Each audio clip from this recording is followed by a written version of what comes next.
a few seats up here. If there's anyone you have a problem standing a long period of time, we would like for you to come and get a seat. Everyone else just gather in as we get this event started.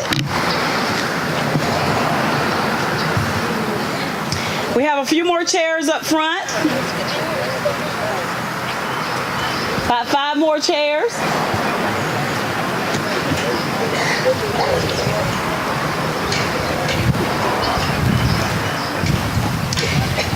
Good evening to everyone. I'm Georgia Henderson, and I'm the Public Information Director for the City of Douglas, and it's a good day to be out. We're glad to see everyone out here at the Ashley Slater House in attendance to what we feel is 2 great occasions here in Douglas. One, we are recognizing the status of the Ashley Slater House being recognized on the Georgia's Camellia Trail. And secondly, it's also a special day as we posthumously dedicate the bench to the memory of the late Mr. Clayton Mathis. It is only befitting to pay homage to him for his devotion and being one of the founders who produced an 11-year Douglas Camellia Showcase here in the city of Douglas. So to start things off today, we're going to have a duo welcome for you from our Mayor, Tony Paulk, and our Mayor Pro Tem, Kentawan Durham.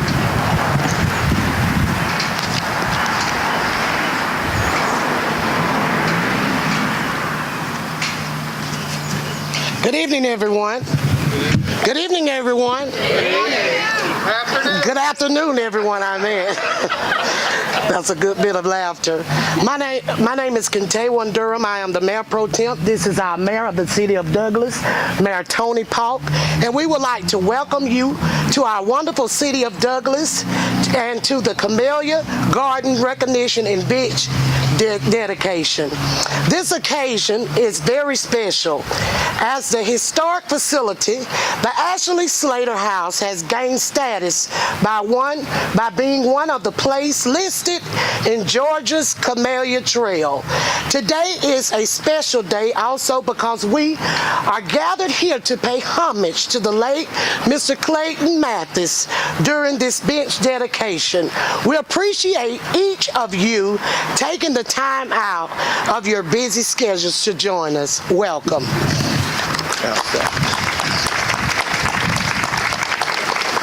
Good afternoon. How's everybody doing? The Lord has blessed us with a beautiful day and a beautiful occasion. I was sitting there joking with the class of '88. I didn't know the class of '88 was going to take all the credit for this bench back here. So the class of '81, we like Mr. and love Mr. Mathis also. But I do want to tell you this right here. One of the things about being the mayor of the city of Douglas, I get to stand before you and on so many occasions like this right here to magnify the goodness of the city of Douglas. But also today we get to magnify the goodness of one of the citizens of Douglas, Mr. Mathis. And I thank you for coming out and being a part of this celebration. Thank you very much. Have a great day. Thank you, Mayor Pro Tem. At this time, we're going to have Ms. Carol Seff, who is the Secretary of the Atlantic Coast Camellia Society, as she comes to give us the history of camellias. And following her, we're going to have Ms. Lori Hennessy, who is a supporter of all things tourism related in Coffee County and throughout the state of Georgia. She is with the Georgia Department of Economic Development, and she is the Tourism Project Manager. So first, we'll hear from Ms. Carol Seff, followed by Ms. Laura Hennessy.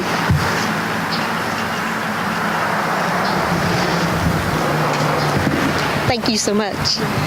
It is just really a pleasure to be in Douglas today at this exquisite mansion, the Ashley Slater House, with this beautiful camellia garden planted by Mrs. Slater.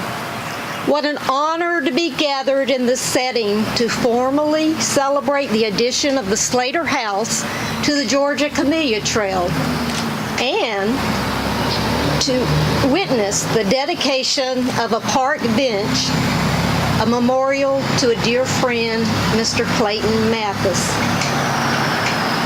How plants of any kind get from their native habitat around the world is quite an interesting subject. And the camellia is a particularly fascinating one. 2,700 years before the birth of Christ, the tea plant, Camellia sinensis, was cultivated in China. So we're pretty sure that the camellia is the oldest flower known to modern man. The first written mention of the genus Camellia goes back many centuries before Christ. Korean legend has it that the branches of japonica that were used at a wedding feast symbolized longevity and faithfulness. Bet you didn't know that about the japonica. It is believed that the plants were grown in that country as far back as 1200 BC. The Koreans call the camellia the enduring winter flower and had a little proverb: a man of character abides as the camellia in the snow, which is the way I think of Mr. Clayton Mathis, a man of character. What is really known about the camellia species they're native of Eastern Asia, and it is believed that Buddhist priests carried plants and seeds with them during their travels in Japan, China, and Korea. The name japonica means pertaining to Japan. There's an old story about an enterprising ship captain from England who thought that he could save himself a lot of time if he only had those camellia plants brought to England. So he went to China to do just that thing. However, China wasn't going to give up their lucrative industry, and they traded the tea plant for the flowering plant that we know as the japonica. Tea plants did come to Europe around 1740, but they were not a commercial success, and the Chinese were very happy about that. Camellias came to the United States just after the Revolutionary War. They came to Hoboken, New Jersey first. And then there was a seed company that sold plants in Philadelphia. That founder opened a branch office in Charleston, South Carolina in 1818. And this is where thousands of plants were sold to the plantation owners in Charleston. Not long after, Fruitland Nursery in Augusta, and I'm sure that maybe you've heard of this one, was established in 1858. They sold camellias up until the very day that land became the property of the Augusta Camellia Golf Club. So as you're watching the tournament, pay close attention to the azaleas and the camellias. There was a man named George Tabor who had a nursery in 1888. It was founded in Glen St. Mary's, Florida. He ended up selling woody ornamentals, and one of the men that worked there was a guy named Dr. Harold Hume. This was much later. This is where he learned to love the camellia plant. Later, he became a professor at the University of Florida, and he was a founder of the American Camellia Society. We don't know exactly where Mrs. Slater purchased her plants, but all that we do know is that we're glad that they were camellias. Whatever you do with camellias, whether you adorn yourself with the flower, show them, decorate with them, or simply enjoy their beauty, the one thing is for sure, that they are God's great gift to mankind, a double miracle, since they bloom in winter when almost everything else is bare. And a side point, just think about the American Revolutionary War. It was started over the tariffs on tea and other items. Maybe we can thank the camellia for our independence from Britain. You know, the late 60s was a very fortunate time for the citizens of Coffee County when Clayton and Nedra moved to Douglas as a young couple. They brought with them many, many talents and abilities, both of them. Clayton was an athlete, a sports enthusiast, a leader, a gardener, a teacher, a great Christian man, and a highly intelligent one. However, in all of his endeavors, he was foremost a coach, always the coach. He had a lifelong interest in gardening and working with camellias. A friend once asked him, "Clayton, why do you enjoy camellias?" And he said, "Well, you can only hunt and fish so much, but you can garden forever." Thank goodness, for he did more than any one person in this community to spread the love of camellias. He taught you how to propagate through air layering and grafting. And speaking of propagating, as most of you know, Clayton's generosity was one of his greatest attributes. He dedicated much of his spare time raising rooted cuttings and more rooted cuttings. This was no small endeavor, for it was a 2-year project for each plant. He and Nedra would go to different gardens around Georgia and North Florida, and they would take hundreds and hundreds of cuttings. Of course, Nedra noticed that this procedure must be done on the hottest day of the summer, or else it just wouldn't work right. He would meticulously care for these cuttings. As roots developed, he watered and fertilized each one. In other words, he invested a lot of time, sweat, and money into this venture. But his reward was giving away the plants. Jerry and I treasure all of the more than 200 plants in our garden, and I know that you treasure yours as they're blooming today.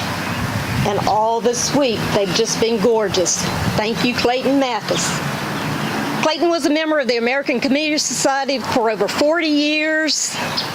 And at the time of his death, he was the president of the Atlantic Coast Camellia Society, which involved people from Virginia to Florida, all up the Atlantic coast.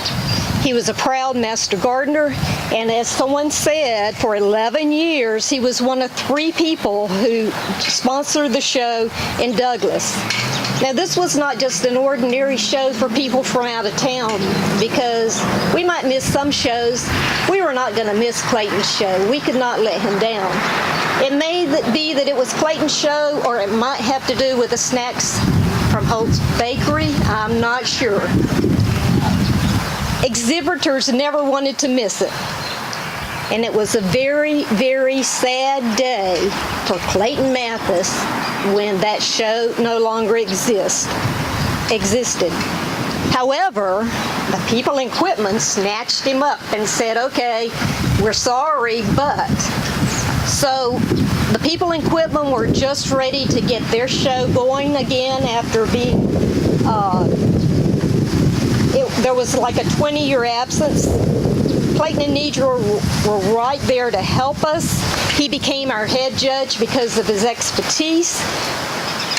And he brought a friend, his best camellia buddy from Douglas, Kyle Purvis, to help the locals identify all of their blooms like he did here in Douglas.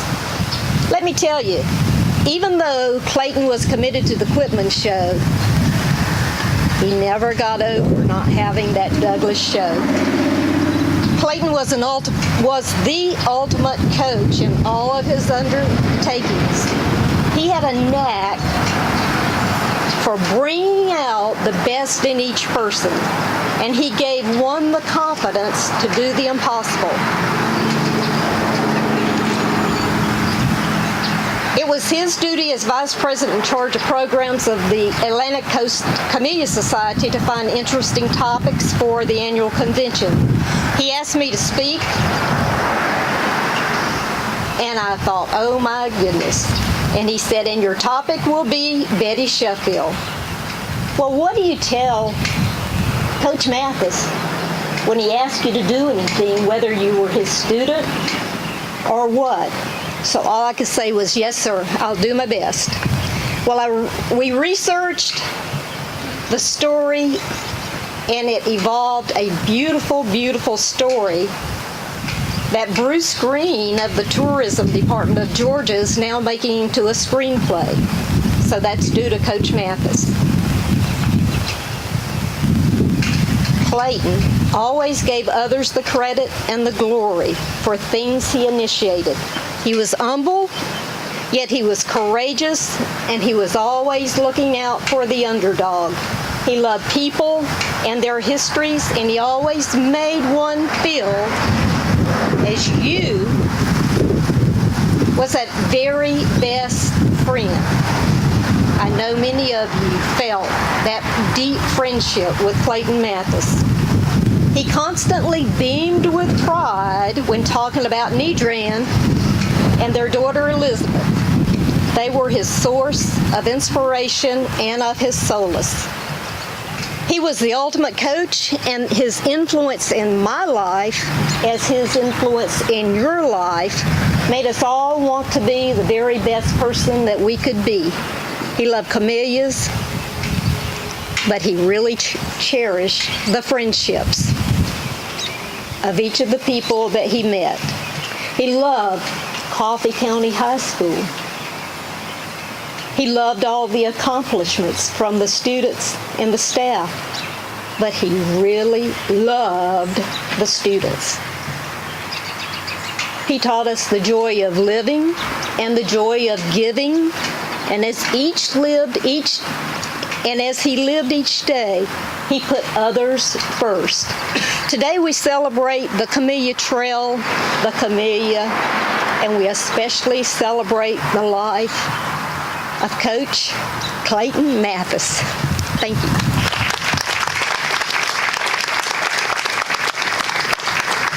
Thank you all for being here today. It is my pleasure to be here on behalf of the Department of Economic Development.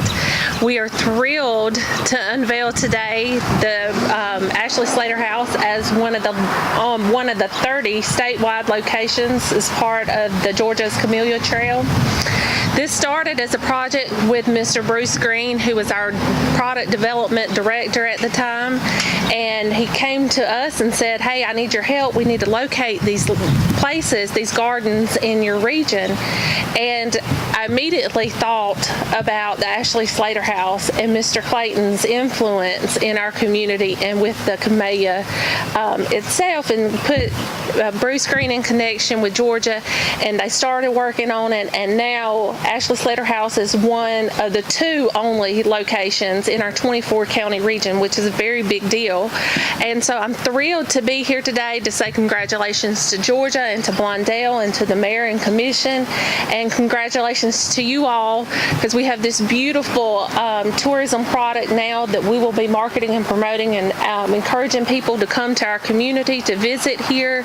And we're here to celebrate a great man and great product, and we look forward to many years and of promotions and seeing people come out and really experience all the trail stops across the state. So thank y'all for having me. Thank you for all of your hard work, and congratulations on your new trail development stop. Thank you, Carol and Lori. Now that we've heard about the history of the Camellia and how Douglas was selected to be on Georgia's Camellia Trail, we want to hear from the class of 1988 and their role in the creation of this beautiful work of art, soon to be unveiled, and more about Mr. Mathis himself through his time with the Board of Education. So coming now to represent the class of 1988 and the Board of Education is Dr. Morris Lee, Superintendent of the Coffee County School System.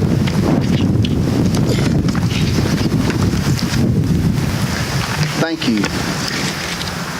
I'm honored to be here this afternoon as Superintendent of Schools, as a graduate of Coffee High School, as a Trojan, as a member of the class of 1988.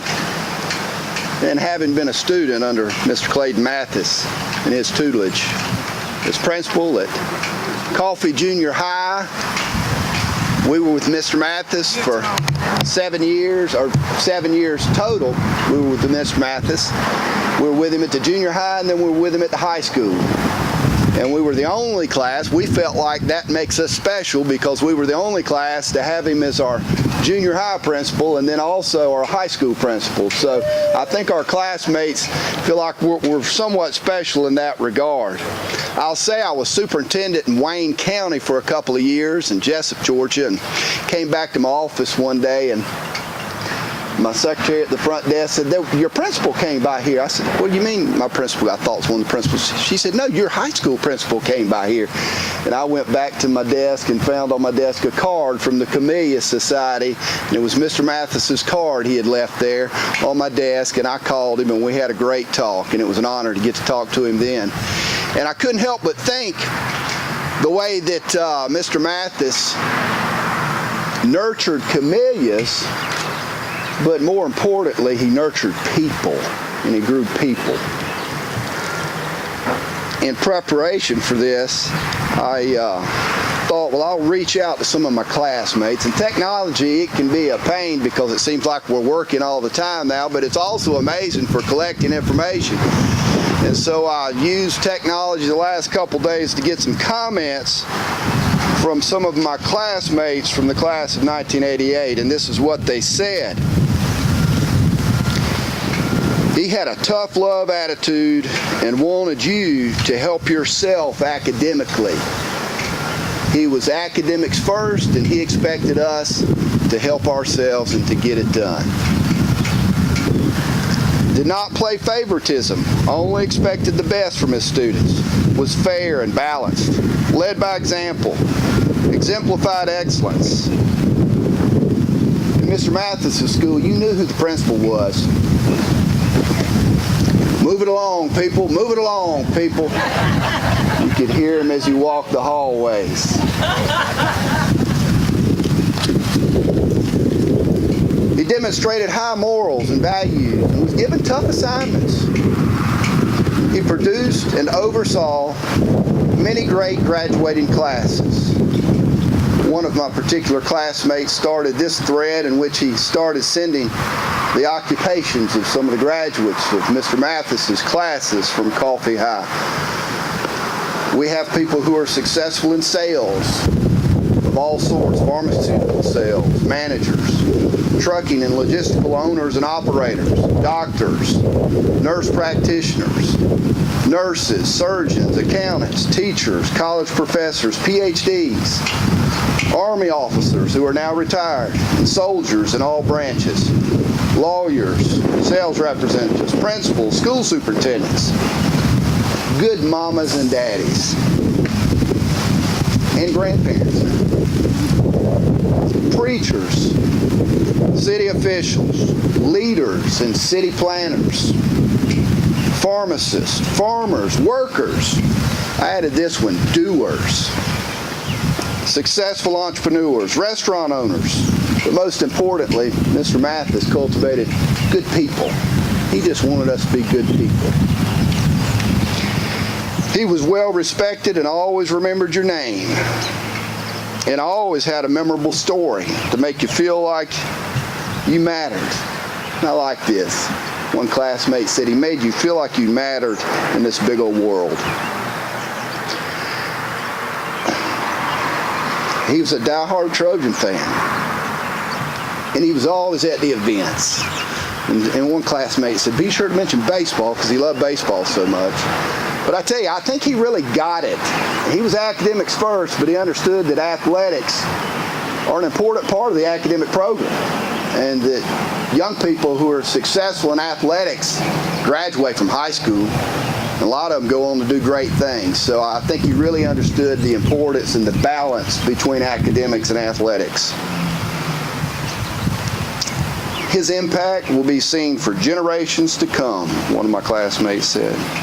Always made a point to speak to you. Great leader. And I like this comment that I got. He was the people's principal. It's the way this fella felt.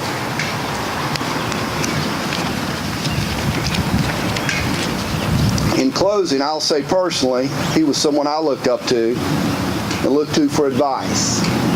When I made changes in my career several times, I called Mr. Mathis. He continued to lead even into retirement. We will all miss Mr. Mathis, but we will never forget his legacy. Stacy Robertson from the class of 1988 fabricated this bench, and from what I've been told, it's beautiful. I've not had the opportunity to see it myself. But at this time, we're going to dedicate from the class of 88 this bench in honor of our principal, Mr. Clayton Mathis.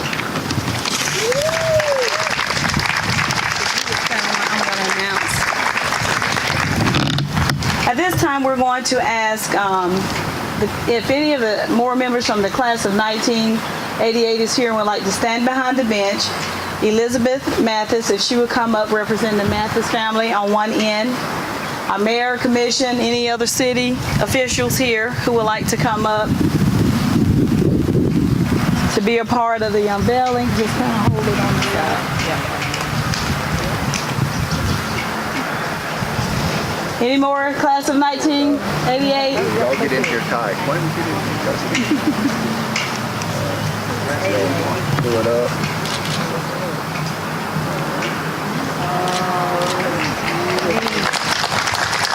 Isn't it beautiful?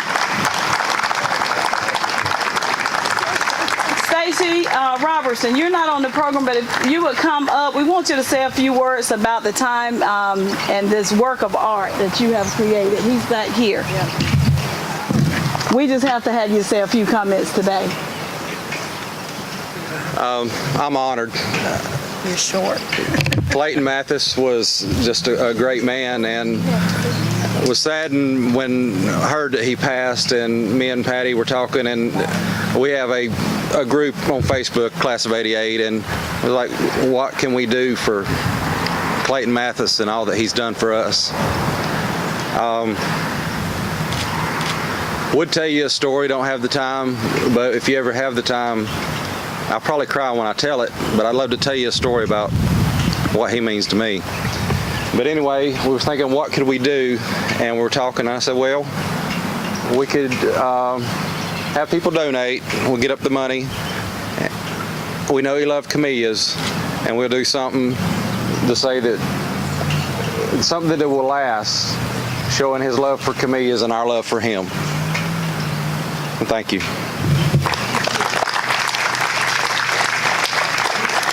We're going to call Elizabeth Mathis up to speak on behalf of the Mathis family.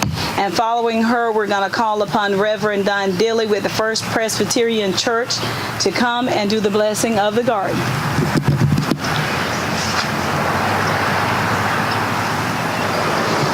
Hi, y'all. Thanks for showing up today. We have beautiful weather. The golden clouds of pollen have really added to the day, I think. I don't know what Mom and I expected. This was not it. So I would like to thank some people for this. So first of all, the City of Douglas, thank you for giving us a little bit of real estate. Congratulations on the designation of the Camellia Trail. I think this is a wonderful opportunity for the community. And Lori, I like what you said about marketing and product. I think this is going to be a wonderful way to invite more people to come and learn about Douglas and Coffee County. I would very much like to thank the class of 1988. I am the class of 1992. And I do think that one of my father's special talents, I think he might be the only man in town who knew all the words to the fight song, other than Go Trojans Go. I would very much like to thank the Douglas Garden Club for providing refreshments and arrangements and battling the wind up on the porch, and I hope that everyone will have an opportunity to stick around and say hello and visit with us for a little bit.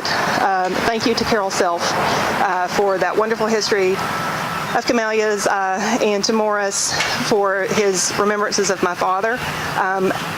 Everyone has a story. Can I see a show of hands? Who was my dad the principal of? Exactly. Every teacher in the building. And I know that you have all shared that influence down through your classrooms with your students and with your community, and we really do appreciate that. I would like to mention some of the camellia growers that mentored Dad back in the 60s and 70s. I remember growing up in our little brown house on Forest Circle, and the back part of that property was low and swampy and full of 3,000 rusty gallon cans from Coffee Junior High's cafeteria that were filled with camellia cuttings. You could get tetanus just by looking at that piece of property. When he and my mom built their new house, he went on a significant property improvement program, especially once he retired. Cleared land, pulled stumps, broke a truck, broke a chainsaw, and really made a beautiful garden out of what had been a slough and scrubby trees. And as I drive around Douglas over the last couple days and see these sort of bright pops of pink and red and white, fluffy flowers all over the ground, it really sort of drives home the point that this is another common thread that connects the citizens of this community. For his mentors, you don't just fall into camellias, by the way. This is a very specific sport. Mr. Billy Roberts was a big influence, as was Dr. Malcolm, who retired in the 1960s, and by the time he and Dad had really connected, had been puttering around in his backyard for 30 years and greatly improving on his craft. And Miss Annie Francis Moorman. And I remember going in Annie Francis's backyard as a small child and climbing the camellia trees, which probably were this size, but seemed to be 40 feet tall. And her dog Travis, which I just remembered. All of the new friends that Mom and Dad met through the American Camellia Society in Georgia, Camellia Clubs has been very important for them, and a lot of you have come here today, and we really do appreciate it. And for those friends that are in Atlanta this weekend at the show, good luck. I hope that everyone makes it to the contention table this weekend. I'd also like to thank his former colleagues, students, and friends. So from the Mathis family, thank you very much.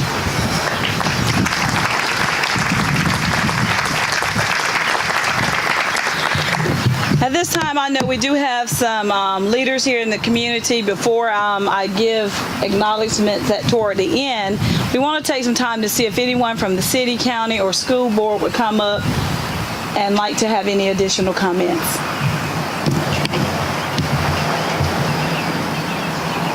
Oh, you're right. Thank you, Lori. Let me back myself up.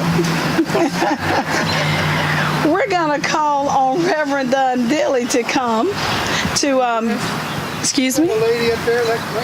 Are you going to go? I'm sorry, but we want to get this done. I'm so sorry. Y'all forgive me. But with the First Presbyterian Church to please come and do the blessing of the garden, then we'll allow you all to have your comments. That's right. Just a few words. I never had the privilege of knowing Clayton, but when I talked to the members of the church, they would say how every Sunday Clayton was there.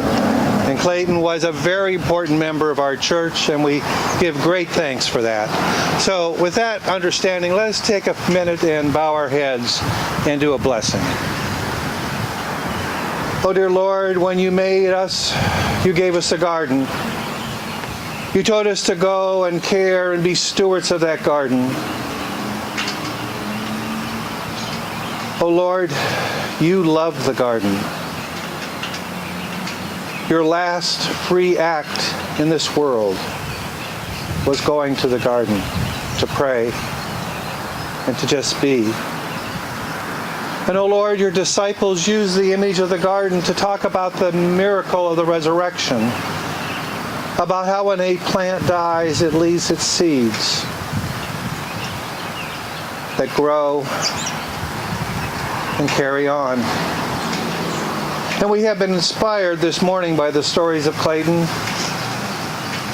We ask, O Lord, that the blessing of a vision of a gardener that can look at dirt and mud and tin cans and manure and see down the road the beauty that would grow. We give thanks for the vision that could look into our brothers and sisters and see the greatness. And we give thanks, Lord, for the seeds that Clayton has planted, both in the ground and also in the people of this community. and we know that they will grow, and they will give beauty, and they will give service. Bless us now, bless this ground, and bless the memory of Clayton. We ask this in your name and for your sake. Amen.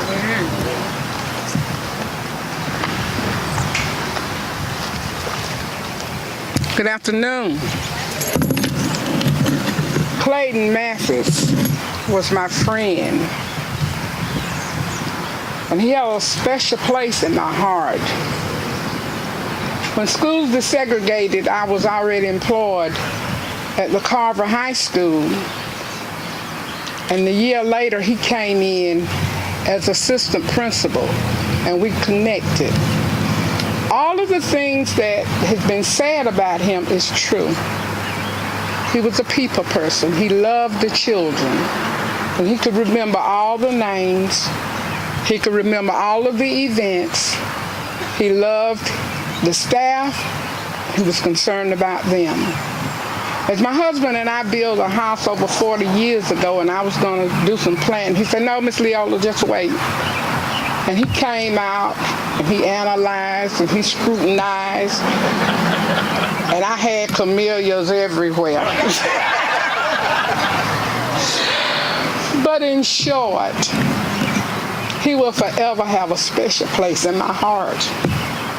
There was never a time that I couldn't go and talk to him about anything. And he was truly concerned. But he loved the students. And he was concerned about the students and about his staff. And there's one story. When they got everything together and they said, well, we're just going to have one place for the supplies, and then we would issue them according to your request. They made one mistake. They gave Clayton Mathis a key. And from time to time, somebody ran out of paper. I'd see him going down to the white building. He'd say, "I'm doing it for the children. They need this paper." And that was what he always did. Whatever was needed for the children, he did it. Love you, Nidra. Love you, Elizabeth. Hang strong.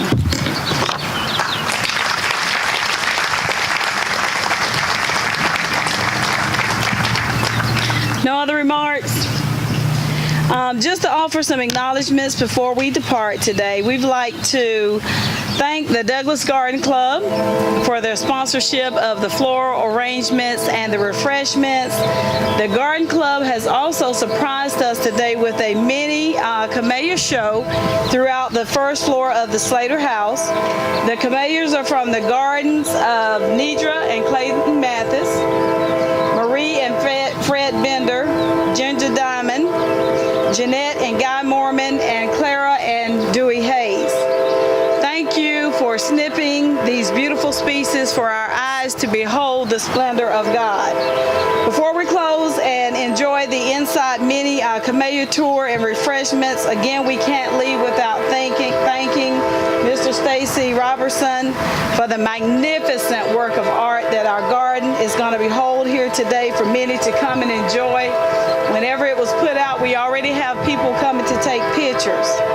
And we thank the class of 1988 for your contributions as well. With that being said, and if there aren't any more remarks, we're going to dismiss. We want you to come on the north porch of the home to enjoy some refreshments and take a tour throughout the Ashley Slater House. We thank you for coming today. Thank you.